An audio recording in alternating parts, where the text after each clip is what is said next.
This episode of the Bottle Rocket podcast is brought to you by Game Eclipse TV.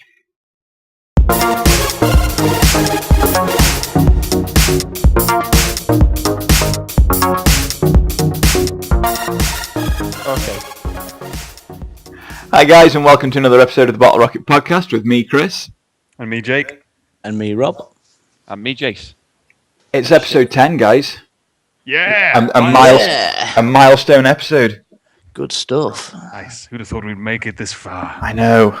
All those weeks ago. Easy for me to be fair. Back at the beginning of summer. Jace, I hear you just bought an Xbox.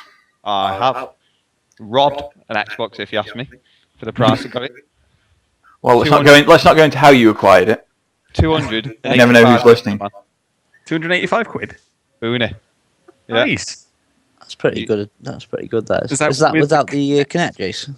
With the Kinect. With the Kinect. 2 games. And it's the Day 1 edition as well. So you get the nice writing on your pad that says Day 1 2013. And you get an achievement as well. Which is for obviously Day 1. Well done. You bought an Xbox. You get an achievement, man. Like you put a code in. Turned it on. Yeah. Well, basically, that's what it does. You put the code in, it goes da-da-da, like brings up this thing. Well done. You brought the Xbox Day 1 edition. That's the most patronising achievement I think I've ever. You'd think like I'm sure when the original Xbox 360 come out, it was like you buy the standard edition, you get a white disc tray. You buy the better edition, you get a chrome disc tray. Like it was something to go for. Whereas this, you get a bit of writing on your pad. Nice. Well, Absolute bargain. I'm sure anyone can pick up a fucking second-hand pad off the internet and say, I brought the Day 1 edition. I'm surprised it gives it to you as well as it... I'm assuming it gave it to the other guy, like the one who owned it. Well, the code, I'm guessing he's redeemed it. I haven't even looked for the code. Oh, okay. Because once you've redeemed it, I'm guessing that's it. You can't redeem it again, obviously. Yeah. But to be fair, if it was me who brought the Day 1 edition and got the code originally, I think I would just eBayed it for like 400 quid or something. I'm sure he would have. Yeah, some idiot would buy it. I'm sure someone would have, like, some really fat guy sitting there, like, gets his rocks off on achievements popping up. So which lorry did that fall off the back of for you to get it at that price? The Walsall lorry. Yeah, definitely. So talking about Microsoft, they've just made 18,000 job cuts apparently. That's right. Really? Across the board, mainly from the Nokia part. 12,500 jobs from the Nokia area that have gone, but there's countless more. Yeah, I did. It was on the radio. I heard that, Chris. Yeah, it's been everywhere over the last couple of days since. Yeah, it's pretty sad to be fair in a way because they bring out the Xbox One and they say to all the Microsoft workers, by the way, you work for us, we'll give you a nice white Xbox. Only the people that work for Microsoft get a white Xbox. No one else. And then after that, we're going to sack off of you. So I wonder if they're going to ask for the Xboxes back, or if we're going I think that'd just be rubbing salt in the wound, wouldn't it? I think so. Yeah. I think that would be the kind of thing that you'd take from work, really. Yeah. I'm going to steal that on the last day. I think I'm going to keep my Xbox. Yeah, I'm going to photocopy my arse, and then I'm going to keep that Xbox. 18,000 people. I mean, that's just crazy. Like, so Microsoft employs the population of a small town. It's around 130,000 globally. Yeah, 125,000 employees, man. About 14% cut. That's big. Because I've been looking into the story and I can't find any obvious reason why they've done it, or at least if there is, then people are kind of keeping pretty quiet about it. Well, obviously Xbox One had a rough start in the sales. Yeah. I mean, that's why they went for the Kinect-less version to try and boost sales that way. Do you think it's a reflection on how on the sales performance of the Xbox in first? Well, no, not to be fair, because since they actually cut the Kinect out of the budget, the sale in percentage has gone up massively. Massive percent. I think it's gone up like by 12% or something. Sales. But what I'm saying is, do you think the damage was already done? Maybe so, but if you're saying they've cut them in the Nokia section, isn't that like the mobile phone area? That is the mobile phone area. Yeah, I'm just to say surely that maybe it's the Windows phones themselves that aren't taking off. I mean, obviously, there's 12,500 jobs lost from Nokia, but there's also another 6,000 jobs elsewhere in the company, and external contractors are also facing the brunt of it as well. I don't know, man. Maybe if it's in the game industry, maybe they've got to a certain point now where the algorithms are basically writing themselves. They don't need so many coders or designers of some sort, you know. Or they're hemorrhaging money. Or they're just greedy bastards that a lot of companies are at the moment. And think, you know, cut a few jobs, get some more money, and then we'll put Xbox Live up a couple of quid as well. I don't know. It's because I think it was like a massive mistake to say right when the PlayStation 4 came out, it's like we're going to release the Xbox One. It's going to be 100 quid more expensive, and you have to have a Connect with it. And they've gone back on that pretty sharpish, haven't they? I just love what they've turned around and said. Here's your bonus. If you don't play a game with Connect, you get 10% extra GPU power, and we still can't beat the PlayStation's processing / GPU power with that extra 10%. Is that true? I didn't know that. So it makes it a better console if you leave the Connect in.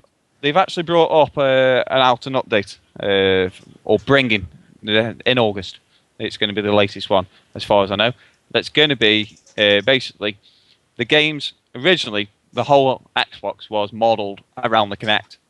Well, obviously, with the whole moaning going on, people don't want to pay it. Microsoft realised, obviously, they're losing money. They said, right, we best scrap this idea. We'll just have the Kinect how it was before. You know, just a fun item that comes with the Xbox if you want it. So that being said, originally some of the games that came out did have the features for Kinect. Like me just putting my FIFA in today, that's got some things in there. I haven't even seen what they do, to be fair. But the usage for the Kinect, it comes up at the bottom. You know, where you connect listening all the time I'm guessing you can turn around and say substitute or something, Xbox substitute or some sort. But yeah, what they're doing is they're taking that out of the games again now. So a lot of the games now, the developers won't be putting Kinect in. So when they don't have the Kinect in the games, that's when you get your extra 10% processing. But it's still up to the developers if they want to put that extra 10% processing in. It's not up to the actual console. So it doesn't matter. Say you turn around and said, I want to play this game with a bit extra graphics, and take your Kinect off. That's not going to make the game better. It's only if the game actually says they designed it like that. Yeah, if they designed it. It's a bit shitty though, because they said right at the beginning that it was sort of an integral part of the console, and that it was going to be with every single Xbox. Yeah. And they've kind of gone back on that, and that must be crap for developers as well. There's been many. There's been loads of actual Xbox fans raging. I mean, I read a review early today. There was a guy on there. He's been an Xbox fan for the past 7 years. He's stayed with him. He says with him for the thick and shit. Like he says, in the past 2 years, Microsoft have gone down the drain. He says he's put on there, go PS4, the fucking wank X. He was proper livid, and the main thing he was livid over was you give all this hype about the Kinect, and then you turn around and say, by the way, the Kinect ain't there anymore. Basically. Yeah, we don't need it. You would be pissed off, to be fair.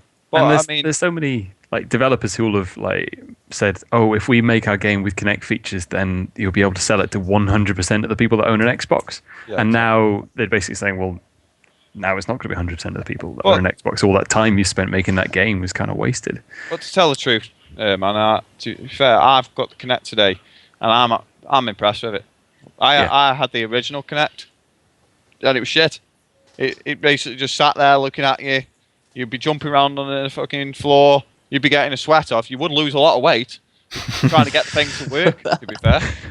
You know, your character on screen won't be moving, but you'd be running around the room trying to get the fucking work. And then next fucking thing, you know, your 4-year-old daughter walks in and bursts all the bubbles on the screen just by walking past the camera. You're like, what's going on?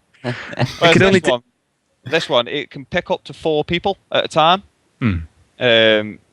Just when I was setting it up, like it pops up and it says, "Is this you?" And it comes up with my thing, like Herman gamertag, and then behind me it's got 3 other people jumping around, which was my wife and the 2 kids, like jumping around. And I thought that's really responsive. And then we were having to go on Skype. I told the missus, "Ring me. I want to check if her Skype's working," because Mant's kind of let me down a bit with the Skype section. So anyway, she rings me. She goes outside the other room. next thing you know, I was sat to the side, and the Kinect zoomed in on one of my little girls, and it started following her around the room. And that's That's freaky. creepy. But it's That sounds fantastic. awful. Yeah, it's It's not good, that fantastic. at all. But you can see why they call it the silent spy cam. Yeah, because you didn't used to be able to turn it off. They've added that one in post-launch, haven't they? Well, what it is it goes on standby. Yeah. Because obviously when you walk in the room, if you say Xbox on, you want your Xbox to turn on, sign you in before you've even picked up a controller. So it's always on standby, but there's no light there to let you know it's on standby. So there's that thing to say, how do I know my Kinect isn't watching me? So a lot of people have unplugged it. How can you? Because I mean, there are viruses on computers where you can take control of somebody's webcam. Yeah. I mean, to be fair, man, I sit naked half the time. I'll be happy. They'd get the bigger surprise, wouldn't they? I'm walking with me. I think they'll get more of a surprise and turn off straight away. You know what I mean? I don't think I'll be worried. Your junk is going to be in 1080p. My missus is now pulling the top down a bit, like covering. I don't think the Zoom function's that good, Jace, to be honest. But like I said, I'm mega impressed with it so far, Chris. I mean, I was torn. I sat there for ages, and I read a review, and this guy says it's not worth spending $500 on a console just for Halo. And to be fair, I think he's wrong. Because I've just paid fucking 285 quid for Halo, basically. You know, because all the other games are coming out on PlayStation. There's a few different games. You know, you've got the Son of Rising or whatever it's called on PlayStation. Looks a mega good game. But then you've got the same good games like on the Xbox that are fantastic looking. You know, but if someone turned around to me and started saying, "Oh, Jason brought the new Halo on the Xbox," and I brought myself a PlayStation, I'd be livid. I'd be crying. I'd be sat there. Yeah, I got Destiny or something, but you can have Destiny on the Xbox. I'd be sat there saying, "I've got a game that's like Halo, but it's not Halo." And I'll tell you, man, I'll drop. I think it's 50% more powerful than the PlayStation 4, and I'll drop that for one game. I think a lot of it's down to personal preference, Jace, at the end of the day, isn't it? Definitely. You're either an Xbox person or you're a PlayStation person, man. Well, in my opinion. It's not necessarily the console itself. It's the games that come out on the consoles. You know, I don't look at the Xbox and go, I really like that because it just looks like a big square brick. You know what I mean? Really goes well in my living room set. It really, well, it just I've got a nice glass table with the TV. Everything's black, so it just looks stylish in the corner. But yeah, it's not exactly got like these sexy looks as it. I mean, when the white Destiny PlayStation 4 comes out, that'll look really nice in people's living rooms. You know what I mean? And I was looking today, will there be any Xbox 360 have always brought out consoles, Call of Duty consoles, Halo consoles, Gears of War consoles, aren't they? You know, with the nice the skins and shit on there. Well, I was looking today, will there be any Xbox ones? And there's nothing said of yet. And even the Xbox White one, people have put on there, well, that won't come out for the public anytime soon. And it's very unlikely. And the white one was the original 360, wasn't it? And yeah. It was tasty. I think that it'd be nice to keep that for the now unemployed Microsoft staff as an exclusive for them.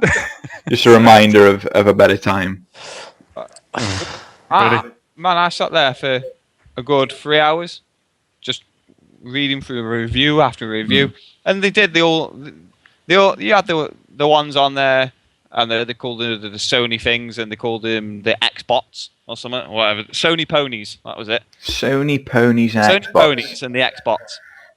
Please never refer to them as that ever again. Apparently, they're the fans. Were these nicknames made up by like 7-year-olds? You're a Sony pony. These were named up by the opposite fan, I'm guessing. You know, you're the Sony pony. Yeah, like you're the Xbox. You know, a bit childish in there when they were all having the competition of who's got the bigger graphics card. But yeah, we were talking about this last week. Like there isn't that much difference between them now. Like there's maybe a couple of games that will be truly exclusive to each one, and everything else will make the jump between them. And it seems like the biggest difference is exclusive content, which we touched on in one of the previous podcasts. You know, you're going to get the same titles over each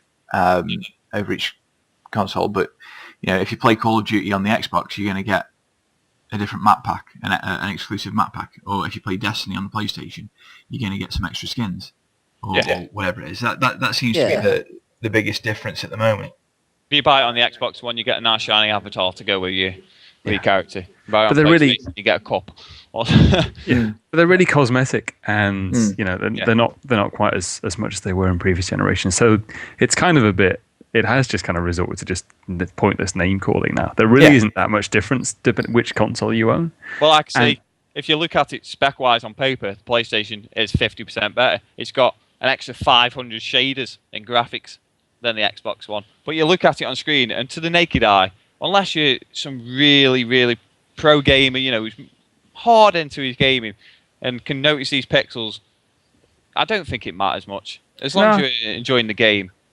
You go back to your retro games at the end of the day. We're playing Minecraft. The graphics aren't amazing in that, but people love it for what it is, not because it's the best graphical game out there. It's about gameplay, not looks. Yeah. Exactly. I'm inclined to agree with you. I don't think the jump between like last generation and this one is anywhere near as impressive as like the jump between, say, the PlayStation 2 and the PlayStation 3. No. Yeah. Or the PS1 or the PS2. Well, you could boxes to round edges, didn't you? But exactly. I was like, Christ, triangles. I've never seen triangles before. You went from Tomb Raider having cone tits to square tits to fucking nice rounded tits. Yes, that's the biggest improvement they made, that was. Definitely, man. Thousands of hours of technological advancement. This is what we'll do, boys. Did a handstand and did the splits, the special moves you used to get up on ledges. Splits. That was the best move they did, because that went from box to roundness. So you had a bit of an imagination while you're playing these games. So that's why the games actually lasted you longer. Is that what it is, mate? 4 times sitting there looking at Lara Croft and actually playing the game. Fair enough. So, but Bungie said with Destiny that they're not going to go for a cross-platform multiplayer because the PlayStation users would have an advantage because of the higher frame rate. Yeah. Now, to me, the difference in the frame rate doesn't seem like it'd affect the gameplay that much. Well, I think on most of the games, they all run exactly the same. I was looking at a graph. A lot of the games, it's only mainly your exclusive games where PlayStation run at 1080p and 60 FPS, whereas Xbox run at the highest they get up to, I think, is 900p and 60 FPS. That's the only way the PlayStation outbeat the Xbox. But the FPS wise are exactly the same. So when they're moving left to right and that, the blurriness of the screen will be exactly the same. It's just the quality and detail. Like if you've got a bit of dust flying up, you'll see a few more grains on the PlayStation than you will on the Xbox. And for example, they used a driving game. I think I can't remember if it was Forza or whatnot, but they showed the road. And on the Xbox One, it looked quite smooth, as if like on a racetrack. Whereas on the other one, you could see the bumpiness in the road. So it's very minute, like I say. But I can't say it'd make a difference to the actual skilled player, especially within a shooting game like Destiny. I think it's kind of like diminishing returns, isn't it? Like they probably put like loads and loads of effort into making that road a bit bumpy, and in reality, when you're blasting along at like 120 miles an hour, you don't notice if the road is slightly bumpier on the PlayStation than it does on the Xbox, and that's probably taking some poor developer like most of his time working on that game just to kind of make the road a bit bumpy. The team of 40 Microsoft people that have just been sacked. And that's probably why they're having to sack 18,000 people. Yeah, because I think you put a lot of effort, a lot of money into like what is now kind of really tiny graphical improvements. When you actually get down to it. Some guy walks in and says, "Hey boss, I spent the last week doing this awesome project. Right, what did you do? I made a button glow up red, and it looks really nice and red. Well done." You know what I mean? Like, we don't need him. Fuck him off. Send him away. I've coded more realistic grass. Yes. We've cracked it, boys. We finally got really realistic grass. It blows in the wind and everything. I think that makes a lot of difference to some people, though, mate, to be honest. It does. To some people, Rob. Very much so, man. like I say, it's more the hardcore people into, or like your role play game people.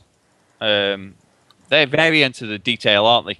You know, they love it, man. They love to add the storyline. Oh, the wind blew in my hair, and then they can show a nice image of the character standing there with his hair blowing and that. You know, you say that, but you know, I mean, I love RPGs, and I remember the first RPGs I was playing with text-based. Yeah. Mm. You know, so I don't need fantastic graphics. I've got it all in my head. Exactly. You read the character stood there with the wind blowing his long, flowing Japanese hair. I think the trouble is that the younger generation want more and more. Yeah. So these companies are saying, well, what can we give them more? So they're trying to give them. Well, we've grown up. We've basically grown up with consoles after they've grown up, haven't we? So we're happy with whatever they give us, basically, as long as the games are good. Yeah, I started with an Acorn Electronics, so you know, Nice. and anything that doesn't take a cassette to run it is an improvement for me. Exactly. But I think, to be fair, the whole Destiny Bungie, I think there's probably a sore line there with Microsoft. They've probably said like, right, we'll give you the game. That's as far as we're going, but we're not fucking doing our damn right most to let you play with PlayStation people as well. You know, I think there's still a sore issue bit of there. sour grapes from before. Definitely. You know, the whole. Oh, by the way, we're going to keep your Master Chief. That's the rights of Microsoft, not Bungie. I don't think that went down well. No. But it's just kind of petty now because, like you say, they don't have the ability to create games to fight against each other anymore. You know, sort of back in kind of Sega versus Nintendo days, it was kind of really vicious. Yeah. So now they basically just have to offer the best console at the cheapest price. And if you can buy, as you have been able to do for the last year, a PlayStation 4 for £100 cheaper than an Xbox, then you're going to choose the PlayStation 4. Oh. And, you know, the Wii proved that in the last generation. Like, you know, PS3 and Xbox 360 kind of came out and went like, oh, look at all the amazing things we can do. And the Wii was like, this thing plays all those games you like, and it's £150 cheaper. And it was the best-selling thing. But where is Wii now, basically? They've somewhat lost it, haven't they? Old people's homes. They brought the Wii U out, and it's slowly... Now they brought Mario Kart out, it's slowly getting back up in its sales. But it's lost a hell of a lot of money. It looked like it was going into the ditch at some point. So you've got to ask, well, what went wrong? What did people all of a sudden stop wanting the let's play together games, the corny graphics, and did they want the hardcore graphics or what? I don't know. I think the Wii was really innovative. So they created a video game console that you could sell to anyone, whereas like PlayStation 3 and Xbox. Yeah, like everyone bloody has a Wii. And I brought a Wii, but it's sat in my cupboard since I had the Wii, basically. I think we had like 2 games. I tried playing Monster Hunter on it. That looked the best graphical and best game out on the Wii, to be fair. But it wasn't about the best graphics in a game. It was about the fun element. It was about the party element. It was about being able to waggle a stick at something. No, I didn't have fun playing the bowling, Chris. When like Span, I'll tell you now, man. She just winged her fucking arm, strike. I'm there getting down on the knee, you know. Got the shoes on as well, polished them up, thinking, right, I'm going to show how this is done. In the gutter, every time. I'm like, this is all wrong. This game, this isn't bowling. This is just made for kids. You don't like the Wii, Jason, because you lost at bowling. I don't like the Wii. This is what you're trying to tell her. It makes skilled people seem unskilled. Right. That's what I don't like the Wii. So you're saying your wife is unskilled? Very. I think what it is, man. It's a dangerous road to go down. I think the whole I just think she's a more consistent Wii bowler than you'll ever be, Jason. I think the whole thing that won it over with wife was it was all in the wrist. She's just got the technique down, Jason. That's what it is, mate. That's it. She got the technique of the wrist, and that's why she won over. Got the wrist action, mate. Actually. Obviously, I just don't know how to use my wrist right. Indeed, mate. Indeed. Oh dear. Dear indeed, man. So one other thing I wanted to touch on, we're slowly running out of time, but one other thing I wanted to touch on was Facebook have just completed the acquisition of the Oculus Rift. Oh yeah. Oh, you mean the goggles that you put on your face? The VR, yeah. That, mate, I don't even know why they're bothering with that. That is some fucking gimmick. What are It's gonna Facebook put a big going to use scuba it diving for? mask on the face. Who's going to sit there and then, right, sit there, subject to anyone smacking you around the back of the head because you've got these big goggles on your face? So you're worried about the practical joke implications. Definitely. People playing it. I think it's a fair concern. I'm the sort of player, right? When I'm playing Tekken, I go up and play Tekken with the game. I'm throwing punches, I'm throwing kicks. Mate, someone's going to end up here if I've got goggles on me head, and I'm throwing punches and kicks. Someone could put like a low box in front of you, and you could get up and trip over it. Like it's just. Have you've seen that advert where that guy kicks his slipper into the TV? Yes. Surely that is what's going to happen when you put a pair of damn goggles on your face. You're going to be throwing fucking slippers around the room. It's going to be carnage. I'll be happy to sit back and watch it, but I aren't going to be one of the people who's going to put one on my head. Especially since it's for PlayStation and not Xbox. Enough said from my point of view. Oh, yours, guys. So not excited about it, man. Like I say, I brought the Xbox. I'm happily to sit back and watch all the other suckers buying this Oculus. I can't see it taking off, man. Seriously, I think it could make you feel quite vulnerable. Like, as in, because it is, you are totally cut off, aren't you? Like it connects all the way around your eyes. You can't see anywhere else. Your nose as well, isn't it? Like, you know, have they put smell-o-vision in it as well? What? Not quite. But I was reading some stuff that like it'll probably make, unless they get it really right, it'll make a lot of people pretty violently motion sick as well. Yeah. They're working really hard to correct that because that's been the problem with every time they've tried to do VR goggles in the past. It just makes people feel really ill. Well, the thing is the latest Spider-Man movie that came out. It's a completely different area, but it's a reference. It's in 3D. A load of people were saying when he's swinging through the streets, that's making him feel sick. Now, if that's making him feel sick, imagine a pair of goggles strapped to your face and you're seeing every bloody bit of movement. And people have thrown up every 2 seconds, aren't you? Exactly. You ever been to like a theme park with like loads and loads of 3D rides in it and things like that? Yeah. Like, I had to go on one years ago, bloody hell, in Disneyland Paris, I think it was, and you were on like the chair that moved and vibrated and everything. I want to get off straight away. Exactly. Like you come out of it and you feel unwell. But what sort of game would you say these goggles would work with, Chris? I mean, well, try and think past gaming for a minute and see the sort of wider picture for the Oculus, because it's not just about gaming. I mean, imagine putting it on and being at Old Trafford watching Man United play. That's a bad reference. I'm a Liverpool fan. Well, okay, sitting at Anfield, but you can pick where you want to sit in the stadium. Certainly. You could be on the pitch. You could be right there on the touchline watching the game from there and looking around. Feel as if you've been bitten yourself. And you could perhaps watch that live or like ringside at a boxing match. Yeah. It's if you try and think past gaming to the wider application of the product, it could be something really really big for the future. Mm-hmm.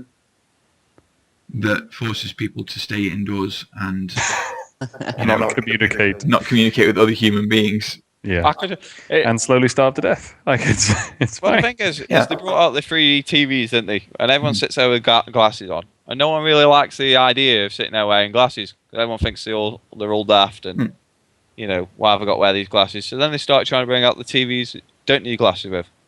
So surely they can do something where you don't need some big goggles strapped to your face.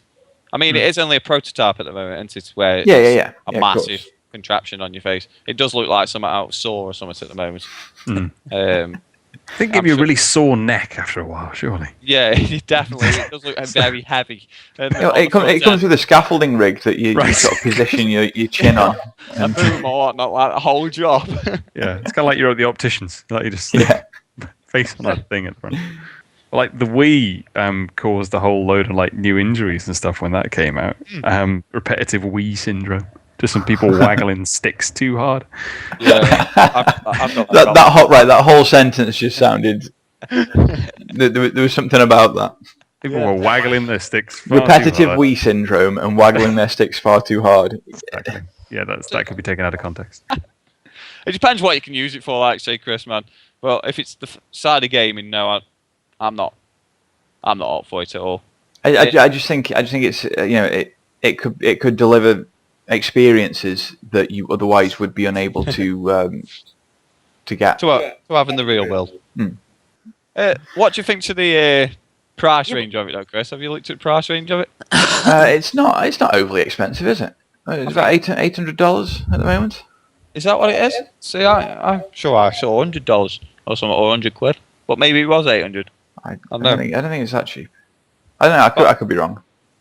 But £800, man. If $800, if it was that pricey, I'd rather buy one of them. Again, prototype. Yeah, but I'd rather buy one of them TVs that they brought out, the curvable ones, because they look like they'd probably get me more into the game than a pair of goggles. Yeah, possibly so, man. You know the ones that wrap around you?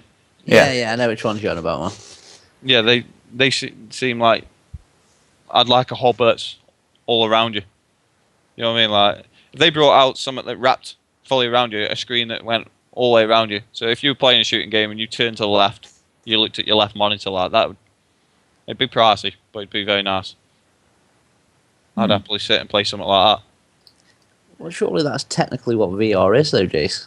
Yeah, I know that's what it is, but I just don't feel comfortable sitting behind some goggles, man. But you prefer to sit in a room that's just surrounded by televisions. Yeah, definitely. I imagine you'll be spending more in the long run. Yeah, I can imagine so. You know what I mean? Like, with a do not disturb sign on my door. And an incredibly high electric bill. Massively electric bill. Well, that's it. That's in the world of fantasy, I suppose. It is, yeah. And I think that's where we're going to have to leave it for this week. Got it. Actually, we've just about run out of time. So, I've been Chris. I've been Jake. I've been Rob. I've been Jace. Thanks for watching. Catch you next time. Bye.